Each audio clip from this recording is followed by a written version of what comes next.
بسم الله الرحمن الرحيم. السلام عليكم ورحمة الله تعالى وبركاته. إن الحمد لله الذي نحمده ونستعينه ونستهديه ونشكره ونعوذ بالله من شرور أنفسنا ومن سيئات أعمالنا. من يهد الله فلا مضل له ومن يضلل فلا هادي له وأشهد أن لا إله إلا الله وحده لا شريك له ولا مثيل له ولا ضد ولا ند ولا هيئة ولا صورة ولا شكل ولا مكان له وأشهد أن سيدنا وحبيبنا وعظيمنا وقائدنا محمدا عبده ورسوله صلى الله عليه وسلم وعلى آله وأصحابه الطيبين الطاهرين. نسأل الله تعالى أن يفقهنا في ديننا وأن يجعلنا من الذين يستمعون القول فيتبعون أحسنه وأن يرزقنا إخلاص النية في القول والعمل.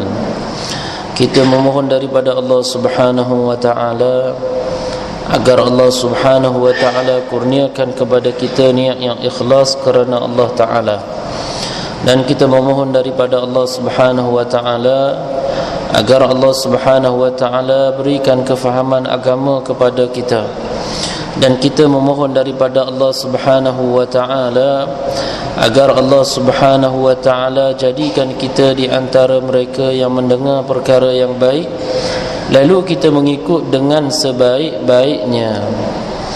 Sambung daripada kalam pengarang kitab musannif rahimahullahu taala, kata Syekh Daud Al-Fatani rahimahullahu ta'ala di dalam kitabnya Sulamul Mubtadi, dia kata, dan setengah daripada maksiat hati. Sekarang ni kita belum lagi habis membicarakan maksiat yang dilakukan oleh hati. Antara maksiat yang dilakukan oleh hati, sebelum ini kita dah sebut tentang riak.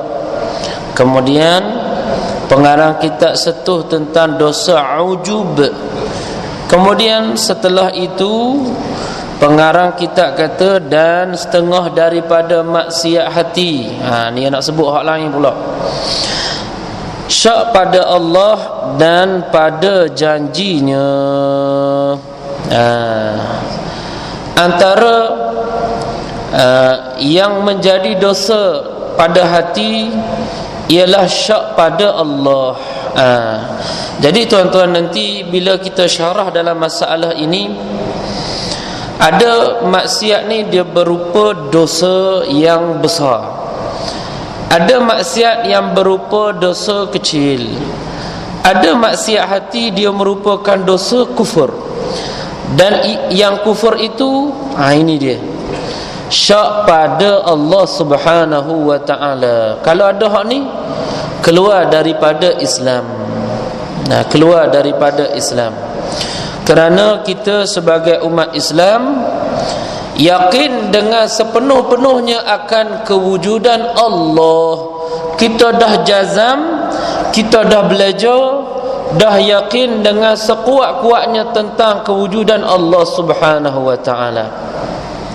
Sebab tu tuan-tuan, para ulama dulu mereka mendatangkan pendekatan yang diceduk daripada Al-Quran dan hadis Nabi sallallahu alaihi wasallam, iaitulah silibus sifat 20, atau setengah ulama-ulama di negara lain dia namakan silibus sifat 13. Sama je, tak ada. Kalau kita pergi kepada perincian dalam, sifat 20 dengan sifat 13 tu sama sahaja. Sekarang ni saya akan sebut secara ringkas bagaimana sifat-sifat pengajian ini ulama-ulama dia ambil kepada kita, dia cedok daripada Quran dan hadis, lalu dia hidang kepada kita dengan cara mudah. Sekira-kira kita belajar, kita kenal Allah dan kenal Rasulullah sallallahu, kenal sifat yang wajib pada Allah, sifat yang mustahil tak boleh disandarkan kepada Allah, sifat yang harus ada pada Allah Subhanahu wa ta'ala. Yang dinamakan sifat ni sifat 20 yang kita duk mengaji dulu. Hari ni sebahagian tempat ada, sebahagian tempat dia jadi tak minat. Sebab apa tuan-tuan? Sebab dah jauh daripada agama. Kalau faham betul-betul, sangat-sangat mudah. Kita duk mengaji dah. Allah antara sifatnya wujud, antara sifatnya qidam, antara sifatnya baqa, antara sifatnya qiyamuhu binafsih, antara sifatnya mukhalafatuhu ta'ala lil hawadith, antara sifatnya wahdaniyah, antara sifatnya qudrah, ilmun, hayyun, sama', basar, kalam. Saya permudahkan satu-satu tuan-tuan. Pertama, kita yakin dengan sepenuh-penuh Allah Ta'ala bersifat dengan wujud. Bagi orang mukmin, tidak kita menafikan tentang wujudnya Allah Subhanahu wa Ta'ala, dan tak boleh kita gambarkan ketiadaan Allah Subhanahu wa Ta'ala. Kita tidak dapat tidak yakin 100% wujudnya Allah. Betul tak tuan-tuan? Dalam Al-Quran Allah Ta'ala sebut afillahi syak. Dalam Quran Allah Ta'ala sebut tidak ada lagi kesangsian tentang kewujudan Allah. Tak sangsi lagi dah. Dalam hadis Nabi sallallahu alaihi wasallam, itu makna bukti bahawanya sifat wujud ada dalil daripada Quran. Jangan kata sifat 20 tak ada dalil daripada Quran tu. Yang ayat surah Al-Fatir Allah Ta'ala sebut afillahi syak, tidak ada keraguan bagi kewujudan Allah. Ni nak menunjukkan apa? Menunjuk bahawa kita yakin Allah Ta'ala wujud. Dalilnya ada daripada Al-Quran. Daripada hadis ada ke tak? Ada juga. Nabi sallallahu alaihi wasallam bersabda, kana Allah wa lam yakun syai'un ghairuh. Allah Ta'ala itu ada semenjak azali lagi, dan tiada sesuatu di samping Allah Ta'ala.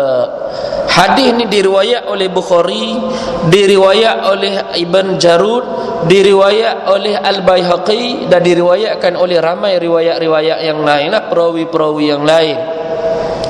Hadis ni cerita kepada kita sebelum ada makhluk yang ada sekarang ni. Kita tak ada lagi, ayah kita tak ada lagi, gunung tak ada lagi, langit tak ada lagi, bumi tak ada lagi, arah kanan, kiri, depan, belakang, atas, bawah tak ada lagi, arasy tak ada lagi, qalam tak ada lagi, udara tak ada lagi, cahaya tak ada lagi, tempat tak ada lagi, masa tak ada lagi. Allah Ta'ala telah pun wujud sebelum adanya segala sesuatu. Itu maknanya hadis ni. Dia menunjuk kepada kita Allah Ta'ala ada sebelum ada semua makhluk, sebab dia adalah pencipta bagi makhluk. Sebut kata makhluk is created, dia diciptakan, maknanya dia sebelum ni tiada, baru diciptakan oleh Allah Subhanahu wa Ta'ala. Tu makna creation, maknanya makhluk. Bila disebut sebagai makhluk, makna ada yang ciptakan dia, ada yang mengadakan dia daripada tiada kepada ada. Siapa? Iaitulah Allah Subhanahu wa Ta'ala. Tu hadis itulah. Wa kana arshuhu 'alal ma'. Hadis tu dia cerita pula makhluk pertama Allah Ta'ala cipta air, kemudian Allah Ta'ala cipta pula arasy. Dia cipta air, makhluk nombor 2 arasy. Wa kataba fi dzikri kulla syai', dan Allah Ta'ala ciptakan lauh mahfuz, kemudian diekori makhluk yang keempat ialah al-qalam.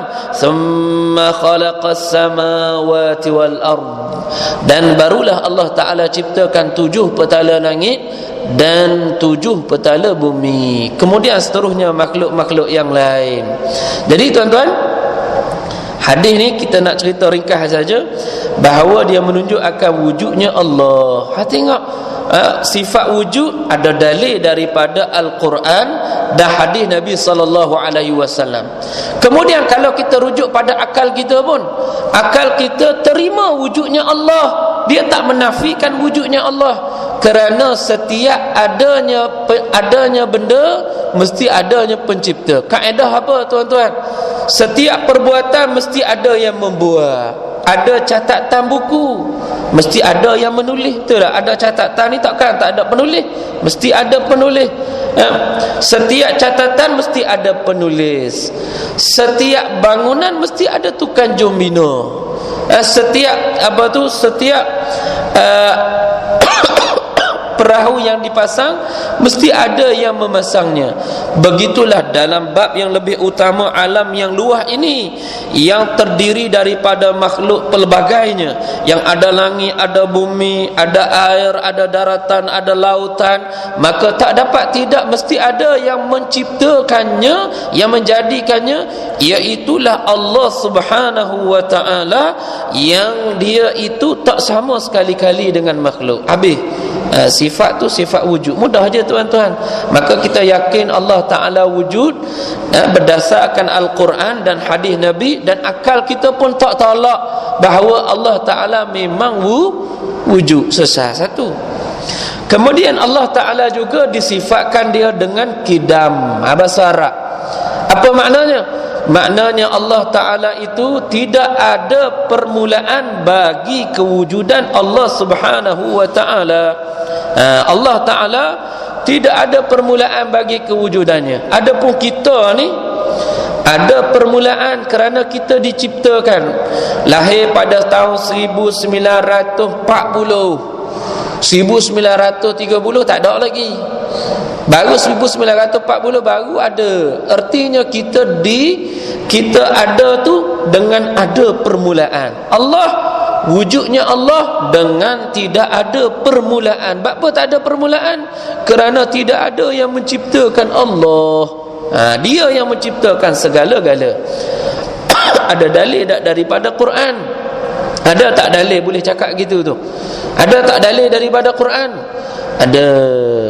Allah Ta'ala sebut di dalam Al-Quran, dalam surah Al-Hadid, huwal awwalu wal akhiru, dialah yang paling pertama, tidak ada permulaan bagi kewujudannya. Ada sungguh dah daripada Quran. Allah Ta'ala sifatkan dia dengan sifat al-awwal, dan kalimah al-awwal ini maknanya qadim. Maknanya sifat Allah Ta'ala dia ada tanpa permulaan, berdasarkan salah satu dalilnya ayat ini. Lepas tu ada daripada Al-Quran. Lepas ada dalil daripada hadis. Jawabnya ada juga.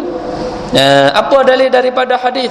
Dalam hadis Muslim, Nabi SAW sebut dalam hadis, Allahumma antal awwalu falaysa qablaka syai' wa antal akhiru falaysa ba'daka syai' wa antal zahiru falaysa fawqaka syai' wa antal batinu falaysa dunaka syai'. Nabi kata apa? Nabi kata, ya Allah, Engkaulah paling yang pertama, tidak ada permulaan bagi kewujudanmu, tiada yang lebih awal darimu. Maka sampai situ tu dalil Allah Ta'ala bersifat dengan kidam, tidak ada permulaan bagi kewujudannya. Jadi kita pun celak tuan-tuan, celak. Kalau tak mengaji ni, datang golongan falsafah macam-macam lah. Hari ni banyak pemikiran tuan-tuan, dia kata apa? Dia kata alam pun tanpa ada creator. Apa tu creator? Tak ada pencipta. Pas lagu mana nak tolak salah satunya? Ulama datang kasih sifat 20 ni lah. Daripada dulu lagi orang duk mengaji ni, manfaat dia sangat besar. Isu pemikiran banyak ditolak oleh silibus ini kerana dia diambil cedok daripada Al-Quran dan hadis oleh para ulama-ulama dulu. Hatta Imam Abu Hanifah pun sebut sebahagian daripada sifat-sifat ini dalam kitab Fiqhul Akbar. Hatta Al-Imam An-Nawawi rahimahullahu ta'ala dia sebut dalam kitabnya Al-Maqasid, dan banyak lagi lah. Banyak lagi. Itu sifat yang nombor 2. Lepas kita pergi pula sifat nombor 3, sifat al-baqa. Allah Ta'ala tidak ada penghujung baginya. Maka sifat baqa ni salah satu daripada sifat Allah. Mudah aja kita nak ajar anak-anak, tak perlu syarah panjang-panjang, tu je fardu ain nak kena mengajar. Bila kata Allah Ta'ala batu sifat dengan baqa, apa artinya? Artinya tidak ada penghujung bagi Allah. Lepas tu kita nak faham macam mana? Ada pun lawan bagi Allah kita ni, ada penghujung bagi kita. Setiap manusia mesti mati, setiap makhluk mesti binasa. Maka Allah Subhanahu wa ta'ala yang kekal secara hakiki, dalil daripada mana? Daripada Al-Quran. Ayat tadi juga, pada ayat yang terakhir itu dalil bagi sifat baqa. Allah Ta'ala sebut dalam Al-Quran, huwal awwalu wal akhiru, dialah yang paling pertama dan dialah yang paling terakhir. Maka pada firman Allah, dia yang paling penghujung, artinya tiada penghujung bagi Allah Ta'ala. Itu dalil, kata ulama, sifat baqa Allah Ta'ala, kekal Allah Ta'ala itu, itulah dalilnya tuan-tuan. Ada dalil daripada Al-Quran, ada tak dalil daripada hadis? Kita tengok ada tak dalil daripada hadis. Maka ada juga dalil daripada hadis. Hadis tadi juga, Allahumma antal awwalu, ya Allah Tuhanku, ya Tuhanku, engkaulah yang maha pertama, tiada mula bagimu. Wa antal akhiru, dan engkaulah yang paling terakhir, tiada penghujung bagimu. Tiada yang paling akhir, penghujung bagimu. Maka kita tengok di sini tuan-tuan, maknanya apa? Maknanya sifat baqa ini juga sifat kekal Allah. Sifat apa kalau kita nak terjemah? Tiada penghujung bagi Allah. Mudah saja nak ajar orang. Maka yang ini ada dalil daripada Al-Quran. Habis 3. Kemudian tuan-tuan, antara sifat Allah Ta'ala al-qiyamu binafsihi. Allah Ta'ala bersifat dengan qiyamuhu binafsihi. Maknanya apa? Maknanya Allah tak berhajat kepada yang lain. Itu makna yang paling mudah nak faham. Apa maknanya? Allah tak berhajat kepada yang lain. Dia cipta segala-gala, maka dia tak berhajat kepada yang lain segala-gala. Kerana kalau dia berhajat kepada yang lain, sudah tentu dia takkan namakan dirinya dengan ghani, maha kaya. Allah Ta'ala sebutkan dalam Quran, fa innallaha ghaniyun 'anil 'alamin, sesungguhnya Allah Ta'ala maha kaya dari sekalian alam. Artinya apa? Ni dia panggil dalil qiyamuhu binafsihi. Allah Ta'ala tidak berhajat kepada makhluk. Ni dalilnya. Allah Ta'ala tidak berhajat kepada sebarang makhluk yang diciptakan oleh Allah. Dia ciptakan langit, tak berhajat kepada langit. Dia ciptakan bumi, tak berhajat kepada bumi. Dia ciptakan kita, tak berhajat kepada kita. Dia ciptakan cahaya, dia tak berhajat kepada cahaya. Dia ciptakan pokok dan binatang, tak berhajat kepada pokok dan binatang. Dia ciptakan al-qalam, al-kursi, al-arash, dia tak berhajat kepada makhluk tersebut. Semua yang Allah Ta'ala cipta, dia tak berhajat kepada makhluk yang diciptanya. Itu Allah Ta'ala. Adapun kita senantiasa berhajat dengan Allah Ta'ala. Tengok tuan-tuan, kita kalau nak bernafas berhajat kepada Allah Ta'ala. Kita seduk udara, kita nak bernafas, kita seduk masuk, berhajat kepada Allah Ta'ala. Buat tolong kita bagi keluar balik nafas kita masuk tadi. Kita buat masuk, kita panggil apa dalam sains, oksigen. Udara tadi bila dah masuk dalam perut, dia jadi karbon dioksida, dia nak kena keluar balik. Maka berhajat kepada bantuan dan pertolongan Allah. Mak kita, ayah kita tak mampu nak bantu, doktor nak bantu keluar tu tak mampu tuan-tuan. Kita berhajat 100% kepada Allah. Tengok kita tuan-tuan, betapa tak lepas kita daripada Allah Subhanahu wa ta'ala. Maka cuba bayang kalau kita nak tahu. Cuba tuan-tuan, nafas yang kita buat masuk tu tak boleh nak keluar. kita buat masuk ke hidung, buat masuk jadi perut kembung, boleh jadi macam belong terbang mari. Sebab apa? Tak boleh nak keluar. Ataupun kita buat keluar, tak boleh buat masuk, keluarkan nafas, keluar kering, tak boleh. Kita tak boleh nak masukkan balik nafas. Maka senantiasa kita berhajat kepada Allah. Itu satu je. Ada banyak lagi lah. Kalau kita ambil contoh pada diri kita, maka senantiasa kalau kita fikir, semua tu kita berhajat kepada Allah Subhanahu wa ta'ala juga. Tengok tuan-tuan, kita, Allah Ta'ala cipta kita dengan sempurna sekali.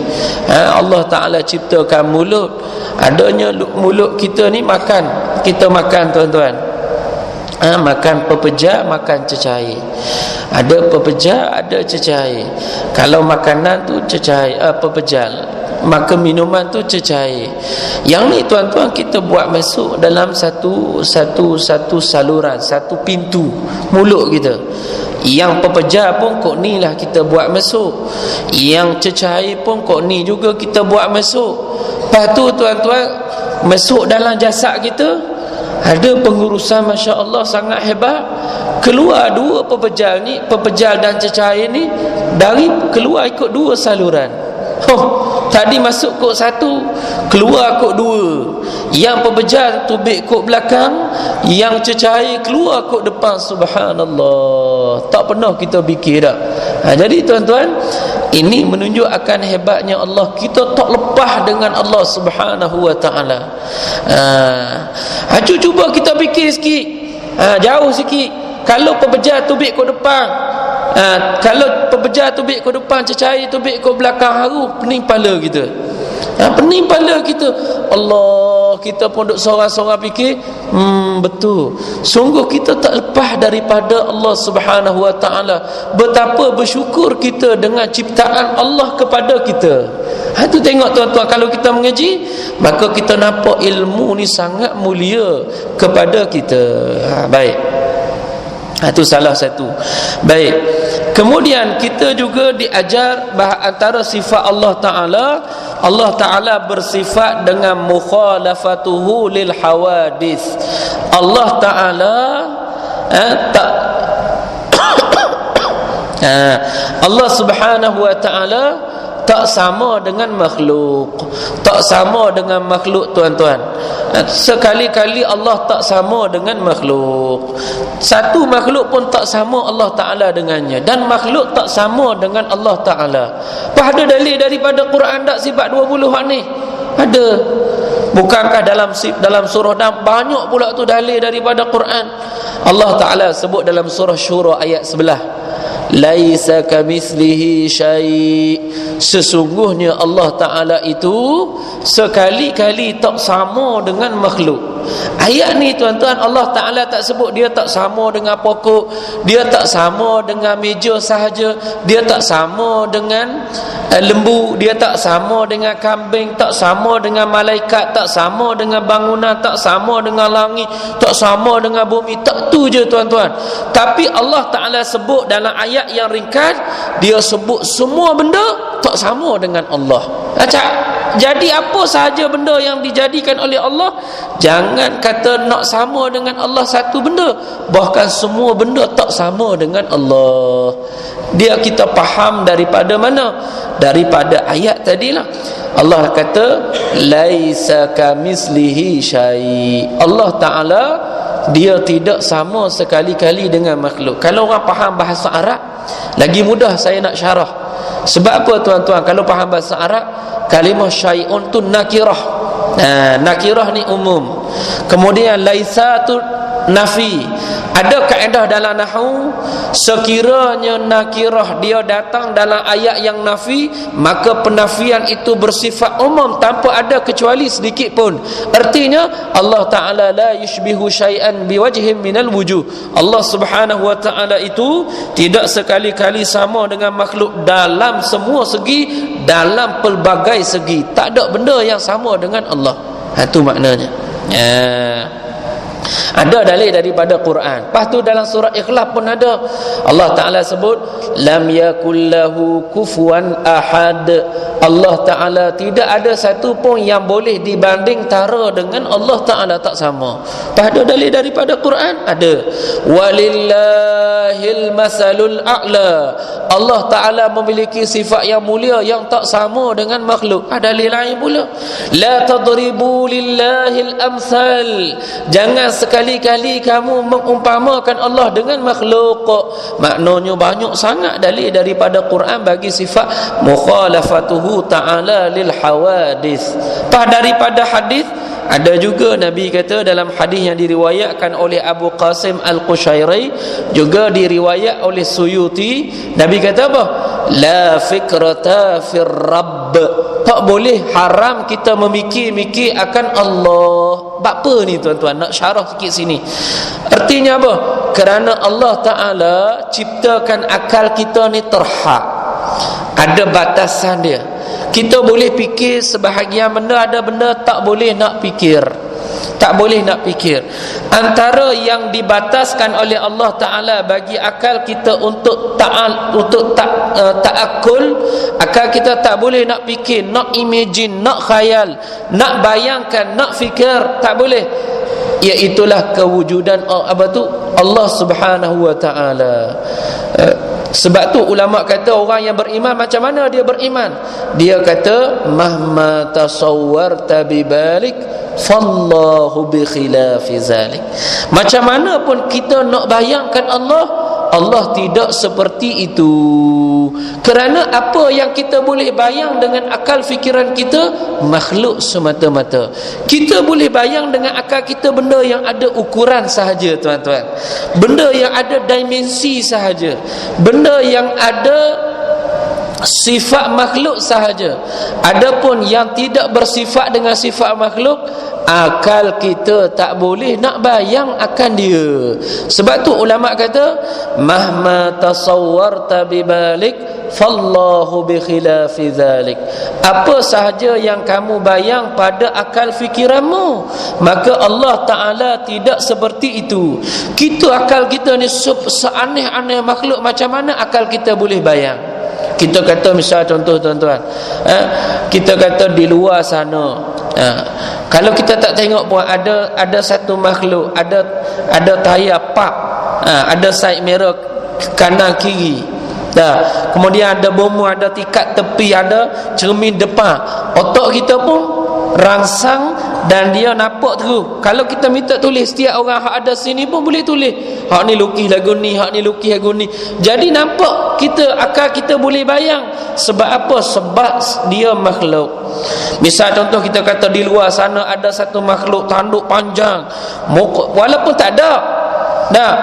Hidung duk atas, kaki duk atas, telinga duk bawah. Kita buat macam-macam sebut. Akal kita tetap boleh bayang. Kerana apa? Kerana walaupun dia tak wujud kat luar tu, tapi dia makhluk. Seaneh-aneh macam mana pun, akal kita boleh fikir. Apa? Sebab dia makhluk. Tapi yang bukan makhluk, akal kita tak boleh fikir. Tak boleh nak fikir tuan-tuan. Sebab tu ulama kata mahma tasawwarta bibalik fallahu bi khilafi dhalik. Ni penting orang mengaji gini ni.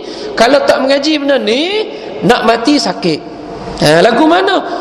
Diragu akidah dia oleh syaitan dan iblis. Di saat dia tak mengaji sifat 20, misalnya contoh tuan-tuan, syaitan waktu itulah dia nak ragu iman kita. Kita tak mengaji, tahu sikit-sikit, dia pun datang dalam bentuk cahaya. Dia kata yang mu duk sembah semayang tunggang-tonggek 5 hari, hak ni aku datang dah ni. Mana? Bentuk cahaya comel loteng tuan-tuan. Kita tengok Allah comelnya. Inilah Tuhan kita kata. Jadi bila sampai kita percaya yang tu Tuhan kita pun meninggal dalam keadaan tu, meninggal sebagai seorang yang tidak Muslim. Apa? Di saat itulah syaitan dia datang nak ragu iman kita, tuan-tuan. Dia langkah yang paling akhir sekali. Kalau belum ni kita percaya Tuhan ni besar, padahal Allah Ta'ala, kita mengaji dah, Allah Ta'ala bersifat tak sama dengan makhluk, tak ada saiz, tidak sebesar-besar, tak sekecil-kecil, dan tidak sederhana. Tuhan tidak memiliki saiz. Allah, ulama salaf dia kata apa? Ta'ala Allahu 'anil hududi wal ghayati wal arkani wal adawat. Imam At-Tahawi dia kata Allah Ta'ala maha suci daripada batasan saiz. Tak ada. Yang ada saiz makhluk sahaja. Kalau Allah Ta'ala ada saiz ukuran, sudah tentu dia berhajat kepada sesuatu yang lain nak ciptakan dirinya atas ukuran itu, kerana mustahil dia cipta akan dirinya sendiri. Kalau dia cipta dirinya sendiri, maknanya dia ada, kemudian lepas dia ada, dia cipta dirinya sendiri, maka benda ni tak diterima oleh akal, bercanggah dengan Al-Quran dan hadis. Macam mana dia ada, dia cipta diri sendiri, dia ada, kemudian dia cipta diri sendiri, jadi tak dimasuk oleh akal. Agama datang, dia bertepatan dengan akal kita. Akal kita menyokong apa yang datang oleh syarak, bukan benda yang sangat-sangat bertentangan dengan akal. Maka akal dia mendukung dan menyokong akan syarak. Jadi tuan-tuan, maka dari orang yang tak mengaji benda ni, masa nak meninggal payah sangat-sangat. Didatangkan pelbagai bentuk dugaan nak ragu iman dia. Salah satunya ialah kita nak mengaji Allah Ta'ala sifatnya tak sama dengan makhluk. Bukan berjisim, tidak berjisim, bukan sesuatu yang boleh disentuh dengan tangan, tidak bertempat, tidak berarah, tidak berada di kiri, di kanan, di depan, di belakang, atas dan bawah. Ini disebut oleh Imam Salaf Al-Imam At-Tahawi dalam Aqidatul Tahawiyah, dia kata apa? La tahwihil jihatus sittu kasairil mubtada'at.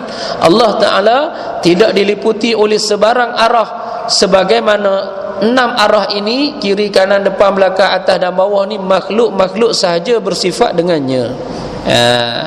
Jadi berapa dah tu? Wujud, qidam, baqa, mukhalafatuhu ta'ala, abatu qiyamuhu binafsih, wa abatu mukhalafatuhu ta'ala lil hawadith. Kemudian sifat wahdaniyah. Salah satu daripada sifat Allah Ta'ala ialah wahdaniyah. Maka kita yakin Allah Ta'ala Maha Esa. Allah Ta'ala tidak ada sekutu baginya. Ada tak dalil daripada Quran? Jawabnya ada. Pas kita duk baca surah Qul Huwallahu tu dalil tu. Qul Huwallahu Ahad. Maha, katakanlah wahai Muhammad, Allah Ta'ala itu Esa. Pas tu dalil daripada mana tu? Dalil Allah Ta'ala sifat wahdaniyah. Ada dalil daripada Quran.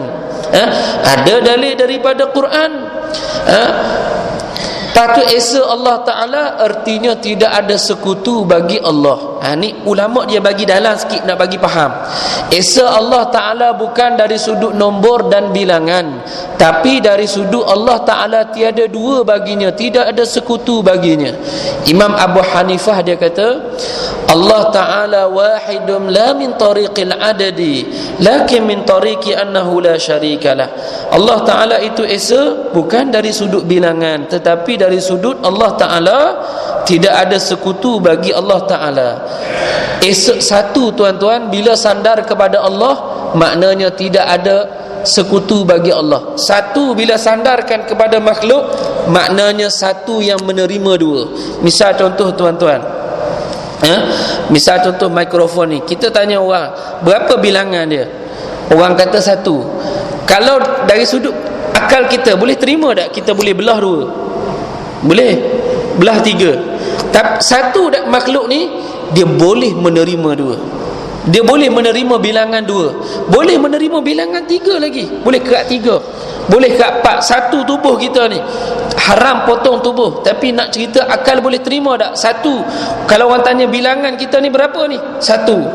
Kalau kerat tekak jadi dua dah, kerat tangan jadi tiga dah, kerat tangan hak ni jadi empat dah.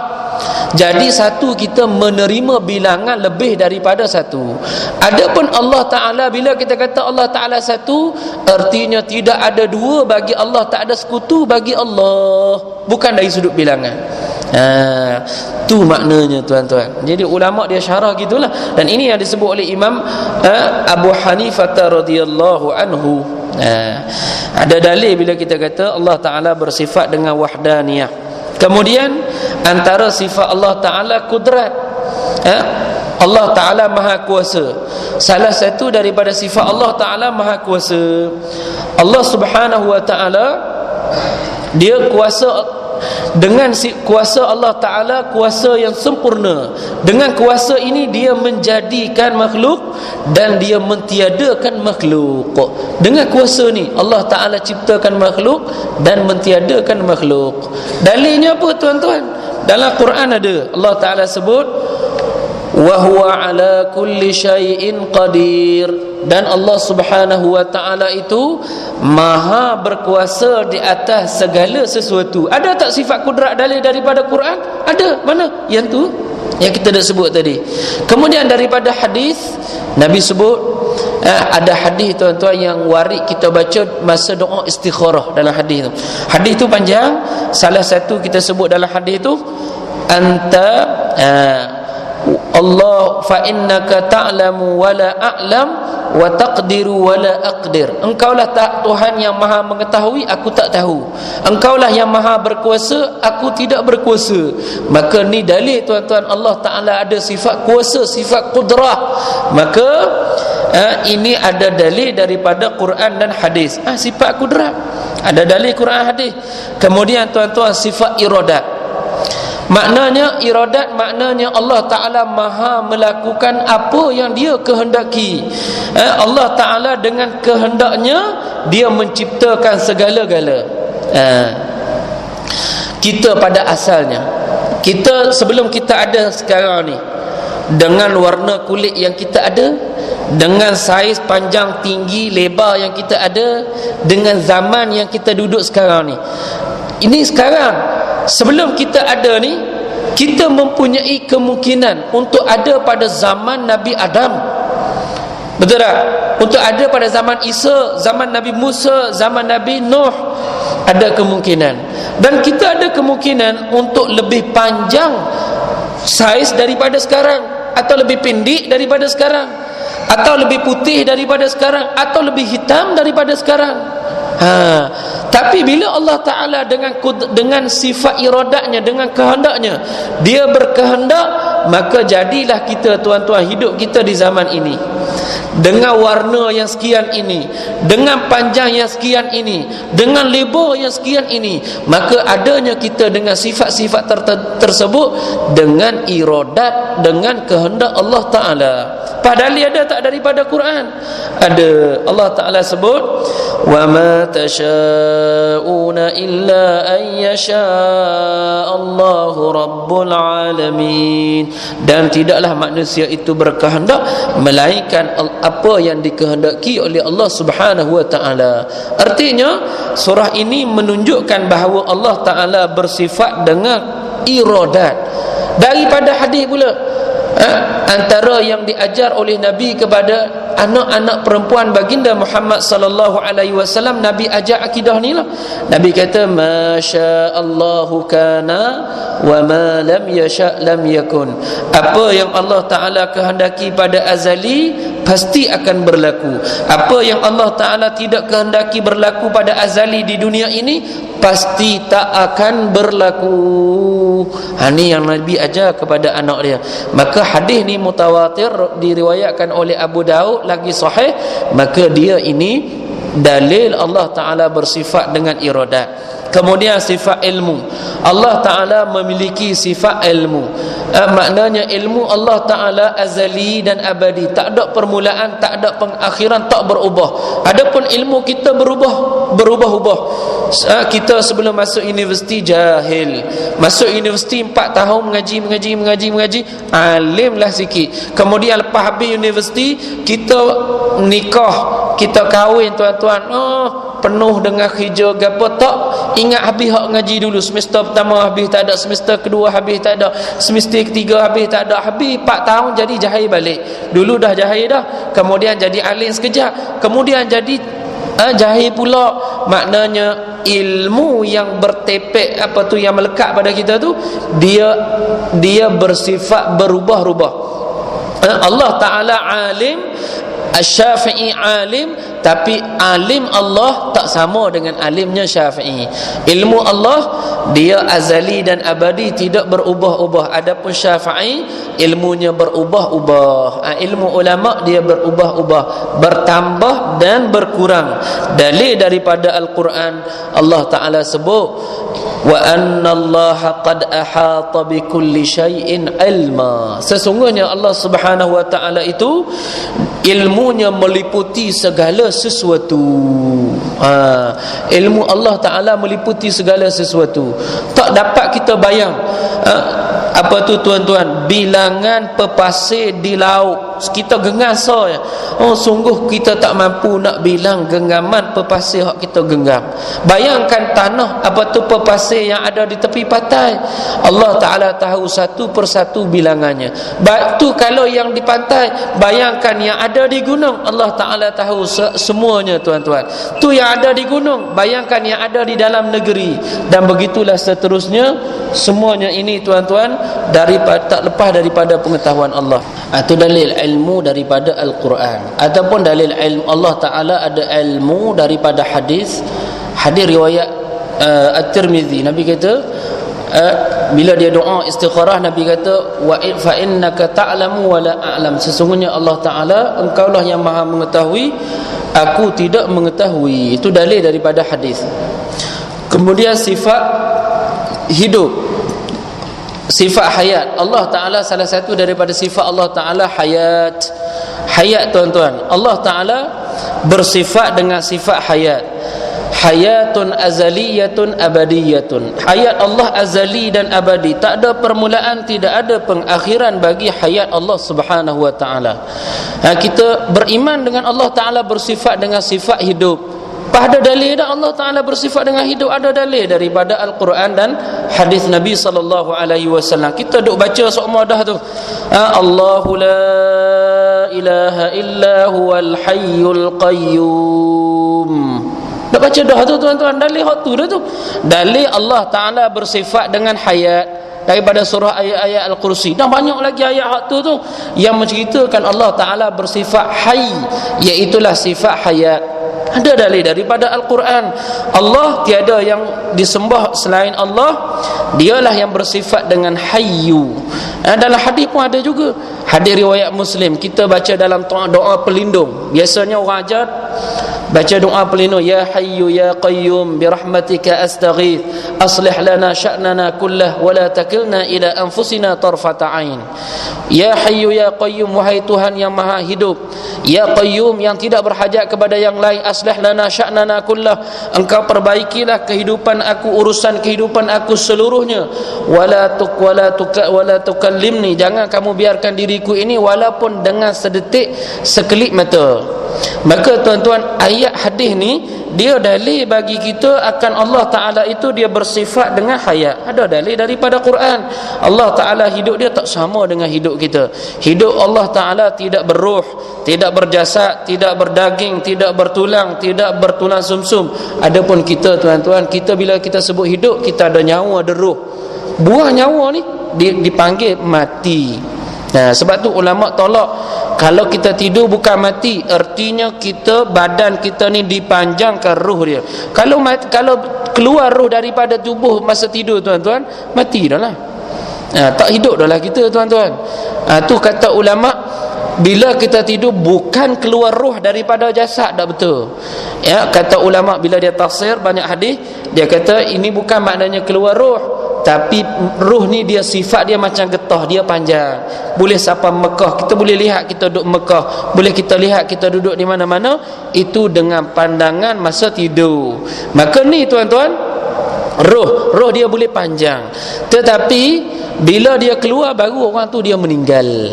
Sebab definisi meninggal, keluar roh daripada jasad. Bila dikeluarkan roh daripada jasad, maka seseorang itu meninggal. Kita hidup dengan roh. Bila tak ada roh, mati. Kita hidup dengan daging.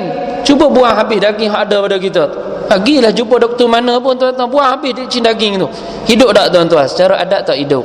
Kita hidup dengan darah. Kalau buang habis semua darah habis, kita ambil tok dalam bekas pun habis darah kita. Secara adatnya tak hidup. Maka kita hidup dengan darah. Adapun Allah Ta'ala hidup dia tanpa roh, tanpa darah, tanpa daging, tanpa tulang. Ni tuan-tuan, kita ngaji benda gitu. Yang disebut oleh para ulama. Ada dalil daripada Quran, ada dalil daripada hadis. Kemudian sifat as-sam'u wal basir. Antara sifat Allah Ta'ala juga, Allah Ta'ala bersifat dengan maha mendengar dan sifat maha melihat.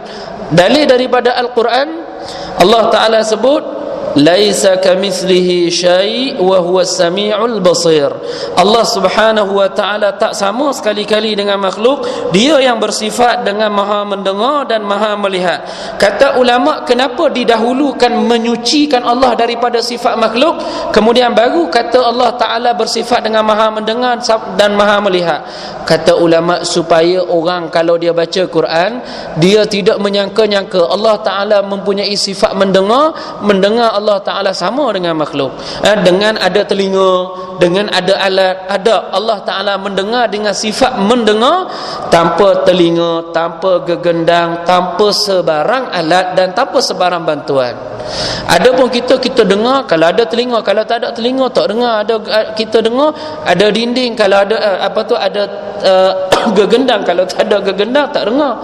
Kalau dengar, kalau kita dengar, kalau dekat, kalau jauh tak dengar. Allah Ta'ala yang jauh dan yang dekat sama bagi Allah Subhanahu wa taala. Allah Taala Maha mendengar. Dalam hadis Nabi sallallahu alaihi wasallam sebut, irba'u ala anfusikum fa innakum la tad'una asamma wala ghaiba fa innakum tad'una sami'an qariba. Janganlah kamu, masa zaman Nabi dulu, sahabat Nabi sallallahu alaihi wasallam ada yang berzikir secara kuat. Nak ceritanya zaman Nabi ni ada dah zikir secara kuat, tetapi dilarang oleh Nabi dalam hadis ni bukan zikir secara kuat, tapi terlampau kuat. Terlampau kuat. Nabi kata irba'u ala anfusikum, maka hendaklah kamu kasihankan diri kamu, janganlah terlalu kuat, ekstrim sangat pada kuat tu dalam berzikir. Sesungguhnya Allah Ta'ala, kamu tidak memanggil akan yang pekak dan yang tiada. Sesungguhnya Allah Ta'ala Maha mendengar apa yang kamu serukan. Ini hadis yang diriwayatkan oleh Bukhari. Dalil bahawa Allah Ta'ala bersifat dengan mendengar.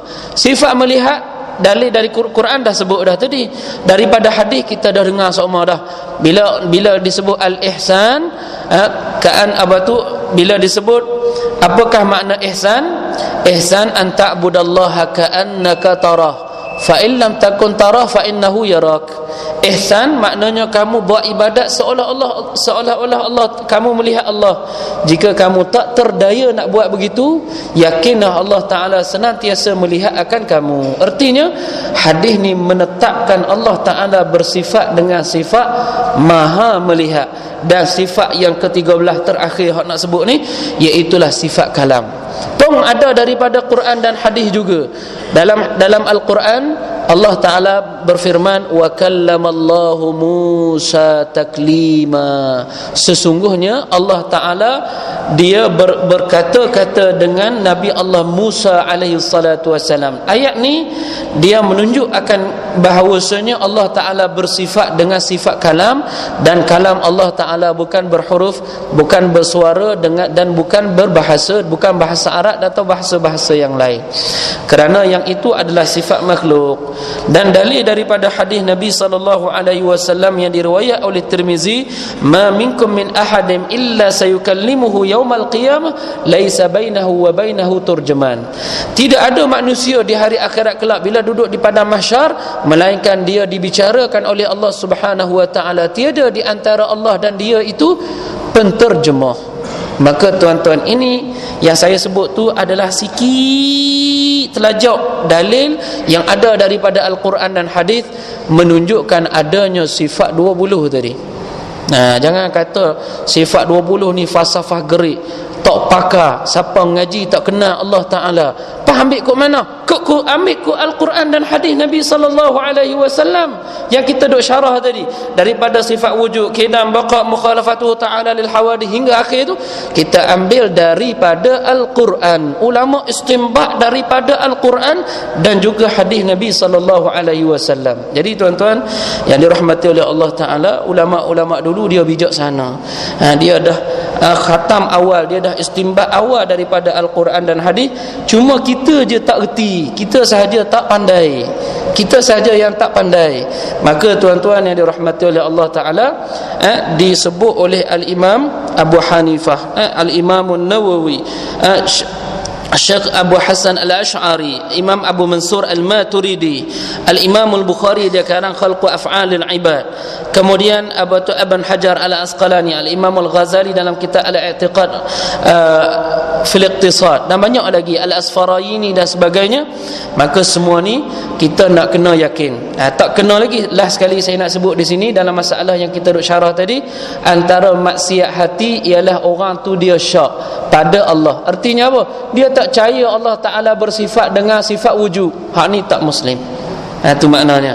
Ni dosa hati. Bila dia tak percaya dalam hati dia bahawa Allah bersifat dengan wujud, dia tak beriman kepada Allah.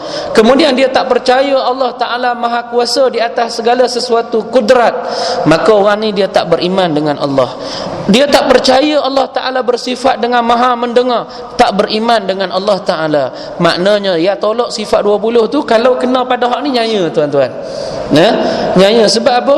Sebab kalau tak percaya Allah Ta'ala bersifat dengan wujud, qidam, baqa, mukhalafatu ta'ala lil hawadith hingga ke akhirnya, membawa kepada dia menyifatkan Allah Ta'ala dengan tiada, menyifatkan Allah Ta'ala dengan ada permulaan, dengan pekak, dengan tuli dan sebagainya, yang sifat-sifat buruk bagi Allah, yang kalau pegang orang ini kufur dengan Allah Subhanahu wa Ta'ala. Ni makna pengarang kitab, jangan sekali-kali kita syak pada Allah Ta'ala.